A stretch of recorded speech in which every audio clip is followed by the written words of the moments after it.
Il y a de puissants chasseurs qui visent l'âme des hommes. Genèse 10, versets 1 à 14.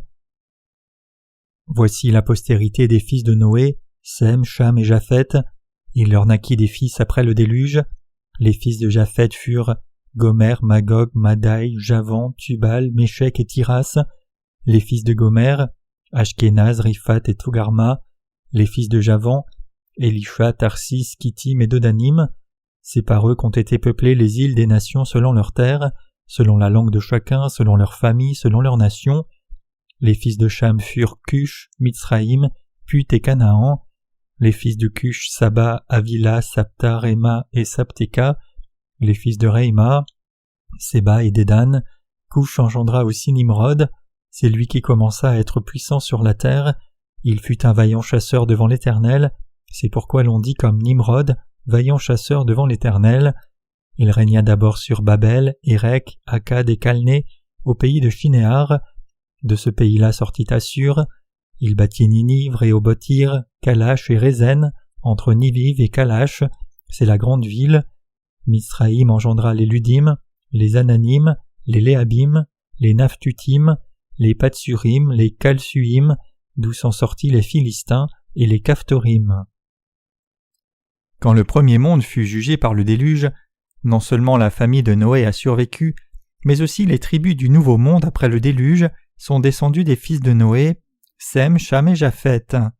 Aujourd'hui, je voudrais examiner le chasseur puissant appelé Nimrod dans la généalogie de Cham, l'un des 3 fils de Noé. Aujourd'hui même, il y a encore de puissants chasseurs qui visent l'âme des gens. Chaque billet d'$1 de la monnaie des États-Unis comporte un portrait de George Washington, le premier président des États-Unis, sur sa face. Du côté droit au dos, cependant, vous trouverez un dessin étrange. Vous y verrez l'œil, un œil brillant posé au sommet d'une pyramide à 4 côtés. Si vous regardez le cercle situé à droite du dos du billet d'$1, vous verrez une pyramide et un triangle avec au sommet des rayons, et dans le triangle vous verrez un œil. Ce dessin symbolise l'émergence d'une nouvelle nation avec des pouvoirs mystérieux. L'œil est aussi entouré de 2 inscriptions en latin, Anuit Coeptis, au-dessus de la pyramide, et Novus Ordo Seclorum en dessus. La première inscription signifie la providence à favoriser nos entreprises, et le second message signifie un nouvel ordre des temps. Bien que cela fasse plus de 200 ans que ces dessins aient été faits, tout comme les messages le disent, les États-Unis d'Amérique ont effectivement restructuré le monde autour d'eux-mêmes pour émerger comme une superpuissance incontestée dominant le monde entier. Ayant pris le manteau d'État-police du monde essayant de contrôler et d'exercer son influence sur toutes les nations, les États-Unis gardent maintenant un œil attentif sur les pays où les droits humains sont violés et leurs leaders sont tyranniques. Dans la religion appelée christianisme, il y a aussi des chasseurs avec ses yeux. Avec l'œil de la loi, ils chassent l'âme des gens aujourd'hui. C'est mon espoir et ma prière que par ce sermon, vous puissiez réellement comprendre comment ces gens tuent les âmes humaines. Ces gens tuent les âmes qui ne devraient pas mourir en amenant leurs assemblées à confesser leurs péchés et les rabaissant avec la loi. En d'autres termes, en découvrant tous les péchés de leur assemblée, ils les capturent et les attachent avec des doctrines chrétiennes. Ils sont des chasseurs puissants qui dirigent ceux qui les suivent avec un œil légaliste, les tirent vers le bas avec des doctrines orientées sur les œuvres et les conduisent ainsi à la mort. Ainsi, le christianisme d'aujourd'hui tue l'âme des gens, armé de doctrines légalistes spéciales pour les capturer. Il y a un homme nommé Nimrod dans le passage des Écritures d'aujourd'hui, et selon la tradition orale transmise chez les évangéliques, Nimrod est censé s'être marié à sa propre mère. Cependant, la seule chose que nous savons avec certitude de la Bible, c'est que cet homme était un puissant chasseur devant Dieu. Pourquoi la Bible décrit-elle Nimrod comme un puissant chasseur ? C'est parce que Nimrod chassait l'âme des gens au lieu des animaux. Donc ce que nous devons saisir ici, c'est que dans les communautés chrétiennes d'aujourd'hui, il y a aussi de puissants chasseurs comme Nimrod mentionnés dans la Bible, qui traquent d'innombrables âmes, encore et encore. Nous pouvons voir qu'aujourd'hui même, de puissants chasseurs prêchent leur propre fausse doctrine chrétienne en invoquant le nom de Jésus pour atteindre leur but de chasser les âmes humaines. ayant établi des cultes de la personnalité pour faire de leurs propres fondateurs religieux des idoles. Ils ne chassent pas seulement beaucoup d'âmes avec des doctrines infondées, mais ils veulent aussi les assembler. Leur seul intérêt, c'est d'exploiter l'âme des gens et l'argent, et ils se donnent à la chasse aux âmes sous le prétexte de faire l'œuvre du Seigneur. Donc leur ministère n'est pas le ministère du Seigneur, puisqu'ils ont rejeté l'évangile de l'eau et de l'esprit, qui est la vérité qu'ils devraient réellement connaître. Spirituellement parlant, ces chasseurs d'âmes n'ont pas de conviction du tout, leur foi est volage comme la chauve-souris dans les fables d'Ésope, leur foi change tout le temps, comme la chauve-souris dans la fable disant être un mammifère le jour et un oiseau la nuit. Leur foi est marquée par la confusion, le vide et les iniquités tout le temps. Même s'ils clament comprendre le sens du baptême que Jésus a reçu de Jean-Baptiste, ils ne veulent ni y croire pleinement, ni se confier en lui, et donc ils croient par eux-mêmes que le sang de Jésus qu'il a versé à la croix constitue leur salut. Même en ce moment précis, ces gens sont perdus dans leur grave illusion et leur profonde confusion. Ils essaient d'être sauvés de tous les péchés de ce monde et de leurs péchés, sans s'appuyer sur la vérité de l'évangile de l'eau et de l'esprit que Jésus a donné aux hommes. Ils sont de puissants chasseurs d'âmes qui disent deux choses différentes avec une seule bouche. Leur ministère n'est ni pour la justice de Dieu, ni pour le salut des âmes de leurs assemblées, mais leur seul but est de satisfaire leur envie charnelle et de s'enrichir eux-mêmes pour gagner la richesse et l'honneur dans ce monde. Puisqu'ils sont dans le ministère comme cela, ils tuent non seulement les âmes de leur assemblée, mais aussi beaucoup d'autres âmes qui veulent croire en Jésus. Ils commettent les mêmes péchés que Jéroboam, qui considérait l'âme des autres comme rien de plus que des instruments pour sa propre gloire. En d'autres termes, parmi les chrétiens d'aujourd'hui, et même parmi ceux qui s'appellent eux-mêmes dans leurs dénominations respectives, il y a beaucoup de gens qui tuent inconsciemment beaucoup d'âmes par leur ignorance de l'évangile de l'eau et de l'esprit donné par le Seigneur. Ce qui est plus triste, c'est qu'il y a aussi beaucoup de gens qui, comme Nimrod, chassent les âmes tout en connaissant l'évangile de l'eau et de l'esprit. Vous devez réaliser ici que beaucoup des 10 leaders spirituels dans les communautés chrétiennes de par le monde adorent en réalité les veaux d'or comme leur Dieu, tout comme Jéroboam. Bien que ces faux prophètes semblent conduire les gens à croire en Jésus comme leur sauveur, en réalité, ils les empêchent d'accepter la vérité de l'évangile de l'eau et de l'esprit donné par Dieu. Comme ils prêchent la parole de Dieu en la mélangeant avec leurs propres pensées charnelles, tout ce qu'ils font, c'est mettre leurs auditeurs dans la confusion et faire d'eux des hérétiques. Même si ces gens dominent le christianisme comme leaders religieux, spirituellement parlant, ce sont des prostituées et des chasseurs puissants. Ils ne sont rien de plus que des hérétiques qui suivent les péchés que le roi Jéroboam avait commis contre Dieu. Beaucoup de prédicateurs enseignent à tort que tout le monde peut être sauvé tant qu'il croit en Jésus comme son sauveur, indépendamment de sa connaissance ou non de l'évangile de l'eau et de l'esprit. Bien que ces gens clament croire en Jésus comme leur sauveur et prêchent ainsi, ils ne connaissent pas la vérité de l'évangile de l'eau et de l'esprit dont la Bible parle tout au long du texte. Donc comme ils sont incapables d'enseigner correctement à leur assemblée ce qu'est l'évangile de l'eau et de l'esprit, ils ont fini par réduire le christianisme à une religion du monde d'aujourd'hui, même si Jésus-Christ est supposé être leur maître. C'est pour cela que lorsque les gens sont pris au piège de ces faux prophètes, ils sont volés corps et esprit pour tomber dans la destruction à la fin. Une fois qu'elle est prise par ce genre de chasseurs puissants, aucune âme ne peut y échapper mais finira par une mort certaine. Parmi nous aussi, il y a des gens qui ont échappé aux griffes de ces hérétiques, mais j'ai vu peu d'entre eux réussir à mener leur vie de foi correctement. Quiconque est piégé par ces chasseurs puissants est comme mort, même s'il est encore en vie physiquement.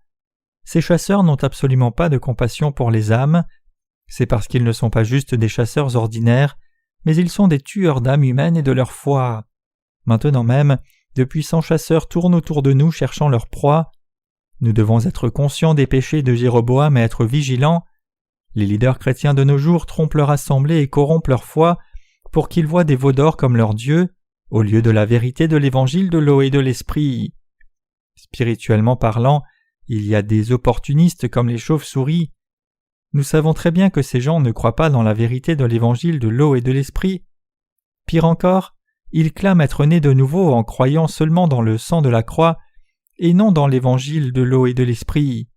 Cette déclaration seule est la preuve qu'ils sont devenus des hérétiques. Bien qu'ils nient tous ceci, les leaders chrétiens aujourd'hui sont devenus des hérétiques devant Dieu. Sous le prétexte de servir le Seigneur, ils insistent auprès de l'assemblée pour qu'elle offre des possessions matérielles, et quand ce n'est pas assez, ces hérétiques poussent leurs adeptes à prendre des prêts bancaires pour faire des dons. Donc piégés par ces faux prophètes, ceux qui les suivent sont mis à genoux dans les dettes tout au long de leur vie, mais en dépit de cela, ces croyants pris par ces chasseurs d'âmes n'ont pas de regrets puisqu'ils pensent que leurs offrandes étaient pour Dieu. Au contraire, ils sont reconnaissants, pensant que les prêts bancaires qu'ils ont pris et offerts à leur pasteur n'auront pas à être remboursés si Jésus revient bientôt. Cependant, tôt ou tard, ils réalisent tous qu'ils ont été trompés par des escrocs et finissent par tomber dans le mal et le vide pour finir dans la perdition spirituelle. Puisqu'ils ne connaissent pas l'évangile de l'eau et de l'esprit, ils sont emprisonnés pour toujours dans la mort spirituelle, c'est parce qu'ils ont été trompés par des hérétiques.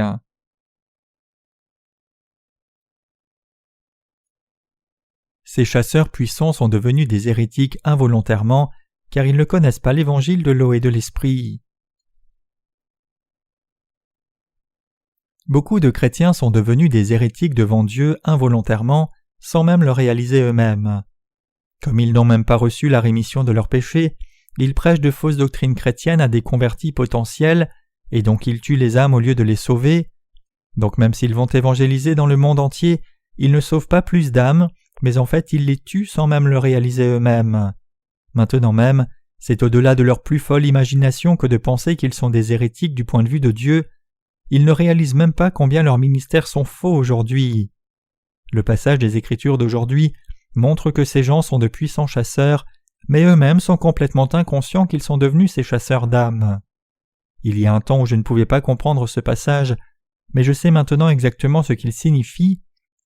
Maintenant que je connais l'évangile de l'eau et de l'esprit et que j'ai été sauvé en croyant dans cet évangile, je peux discerner clairement qui sont les puissants chasseurs comme Nimrod. Je connais un groupe hérétique en Corée qui est issu des évangéliques. Si nous devions les décrire, nous dirions juste qu'ils sont des hommes méchants. Mais ce n'est pas ainsi que la Bible les décrit. Plutôt, la Bible dit que Nimrod était un chasseur puissant devant Dieu. Maintenant même, ces gens comme Nimrod font obstacle aux serviteurs de Dieu qui prêchent la vérité de l'évangile de l'eau et de l'esprit.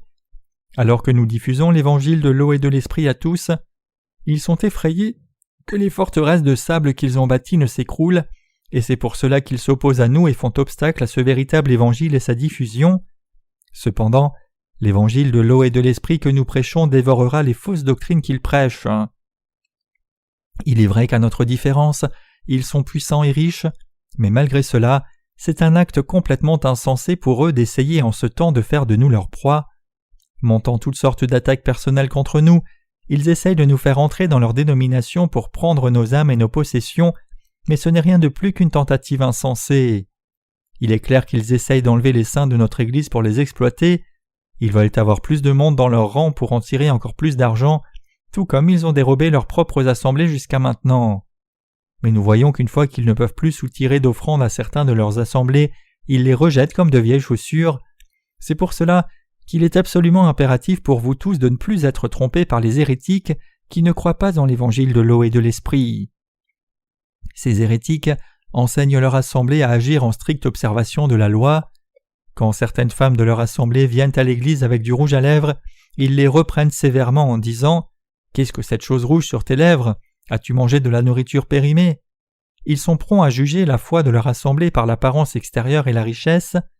Ils approuvent la foi des membres de leurs églises aussi longtemps qu'ils font beaucoup d'offrandes, même si les femmes doivent abandonner le maquillage pour économiser de l'argent.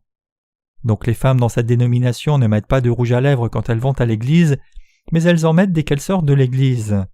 Ce n'est pas seulement ridicule, mais même pitoyable de les voir si ignorants de la justice de Dieu, essayant d'établir leur propre justice humaine à la place, et mettant tellement l'accent sur une vie légaliste de foi dans l'hypocrisie.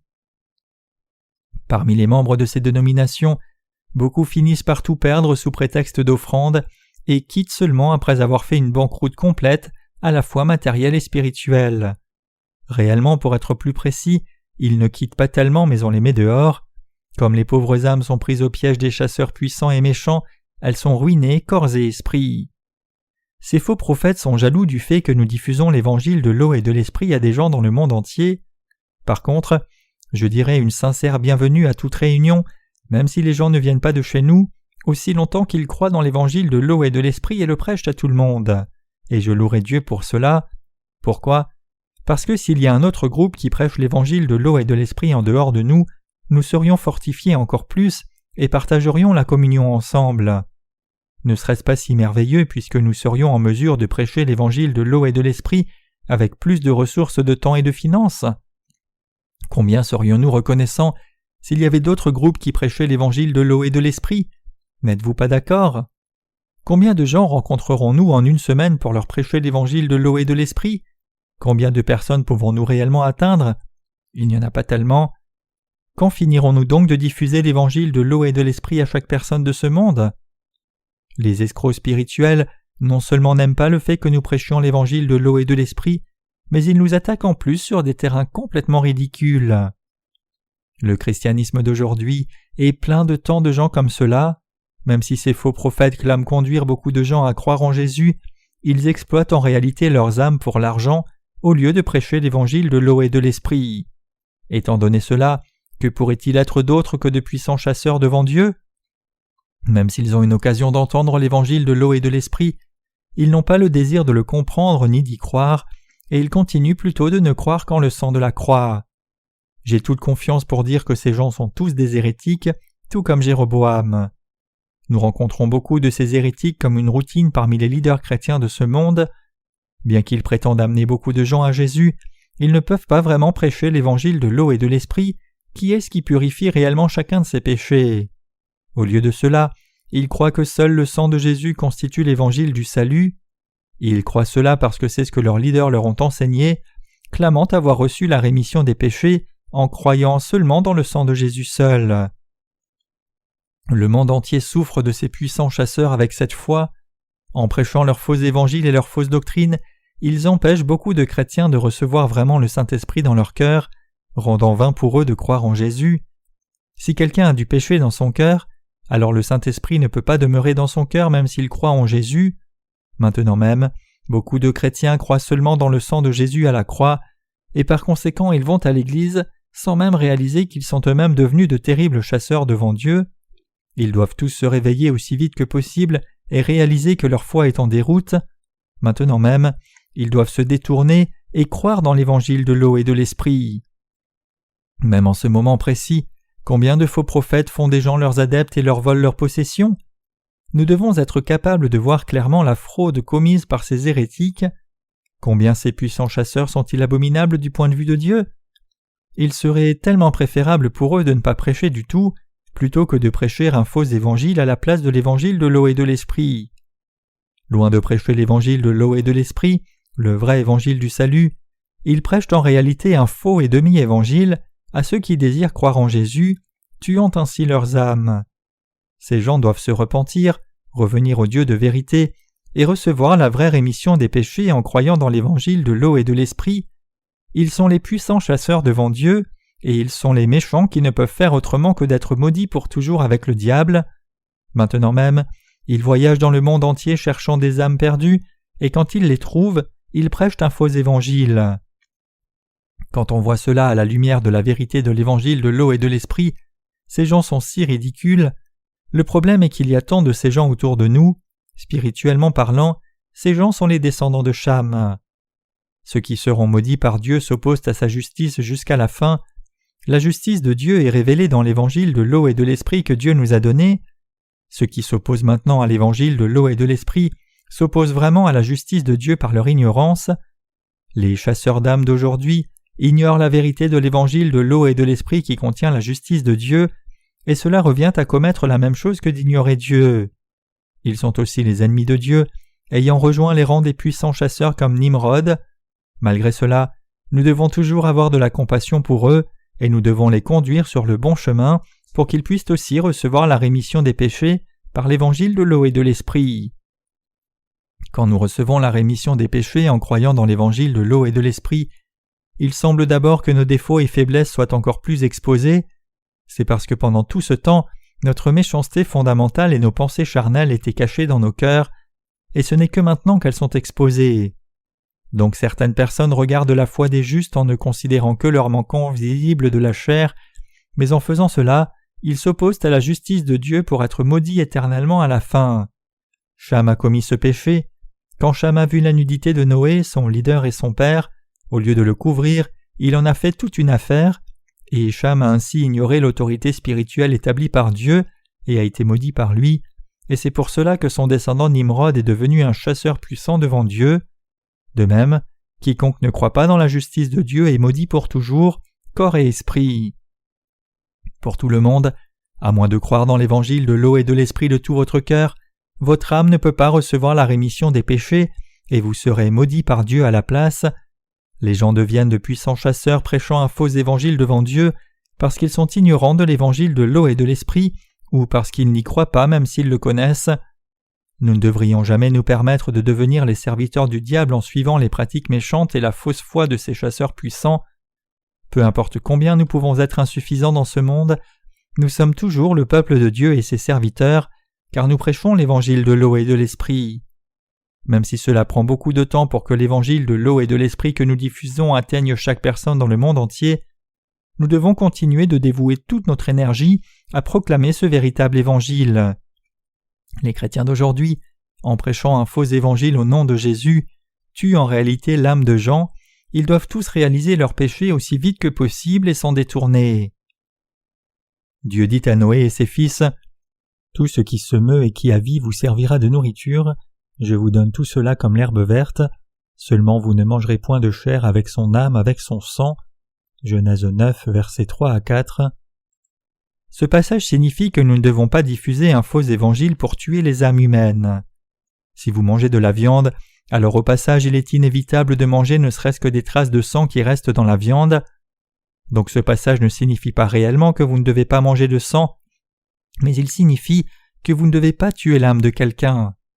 Nous ne devons pas nous permettre de devenir de méchants chasseurs devant Dieu qui tuent l'âme des gens. Cependant, en ce moment même, de faux évangiles sont répandus dans le monde entier, à côté de l'évangile de l'eau et de l'esprit, et à cause de ces faux évangiles, beaucoup d'âmes périssent inutilement.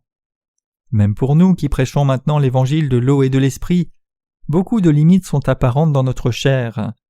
En dépit de nos insuffisances, l'évangile que nous prêchons est maintenant diffusé dans le monde entier énergiquement parce que cet évangile contient la puissance. Je remercie Dieu pour cette merveilleuse bénédiction. Ce n'est maintenant plus qu'une question de temps avant que l'évangile de l'eau et de l'esprit ne couvre le monde entier, donc je vous demande de ne pas désespérer même dans la difficulté, mais de servir l'évangile avec nous jusqu'au jour où le Seigneur reviendra. L'évangile de l'eau et de l'esprit doit être prêché à tous les 10 leaders chrétiens renommés de par le monde. Je dis cela à mes partenaires aussi, soulignant combien il est important de prêcher l'évangile de l'eau et de l'esprit à tous les théologiens partout dans le monde. Ces gens n'ont pas encore entendu l'évangile de l'eau et de l'esprit. Je voudrais leur demander, avez-vous vraiment entendu la parole de l'évangile de l'eau et de l'esprit?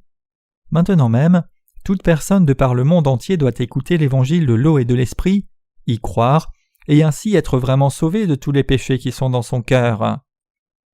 Cependant, pour ceux qui chassent l'âme des gens pour satisfaire leurs propres envies charnelles, à moins que leur cœur ne se détache entièrement de leurs croyances erronées, ils ne peuvent pas atteindre le vrai salut, peu importe combien ils entendent l'évangile de l'eau et de l'esprit souvent. Donc les faux prophètes demeurant dans les communautés chrétiennes n'ont pas l'intention de croire dans l'évangile de l'eau et de l'esprit que nous proclamons dans le monde entier. Néanmoins, la vérité de l'évangile de l'eau et de l'esprit couvre maintenant le monde. Il y a encore une occasion pour que même les faux prophètes croient dans l'évangile de l'eau et de l'esprit. J'espère et prie Dieu chaque jour qu'il les bénisse aussi, pour qu'ils soient capables de croire dans l'évangile de l'eau et de l'esprit. Dieu a béni 2 des fils de Noé, Sem et Japheth. Spirituellement parlant, nous les croyants dans l'évangile de l'eau et de l'esprit sommes les descendants de Sem et Japheth. L'évangile de l'eau et de l'esprit couvre maintenant le monde entier. Par contre, cependant, vous devez aussi réaliser qu'il y a ces puissants chasseurs dans le monde. Dans les communautés chrétiennes d'aujourd'hui, ceux qui ne croient ni ne prêchent l'évangile de l'eau et de l'esprit donné par le Seigneur sont tous de puissants chasseurs.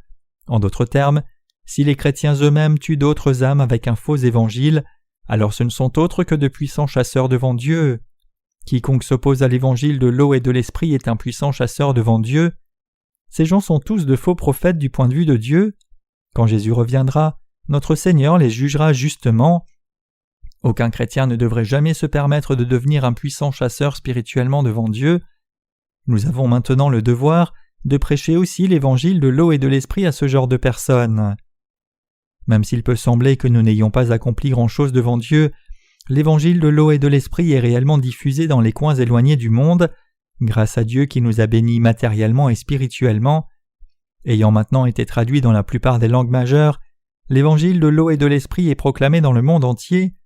Dieu bénit tout le monde sous le ciel à travers nous qui sommes insuffisants. Dieu bénit les descendants de Sem et Japheth. Par contre, il maudit quiconque est comme Nimrod. Ils sont de puissants chasseurs devant lui, et maintenant même leurs descendants spirituels prêchent un faux évangile à beaucoup d'âmes. J'ai appris beaucoup de choses en prêchant l'évangile de l'eau et de l'esprit. Auparavant, je croyais que tout chrétien était une bonne personne, mais maintenant que je connais mieux, j'ai réalisé qu'il y a beaucoup de chasseurs parmi les chrétiens qui tuent des âmes. Les chasseurs puissants sont ceux qui tuent d'autres âmes.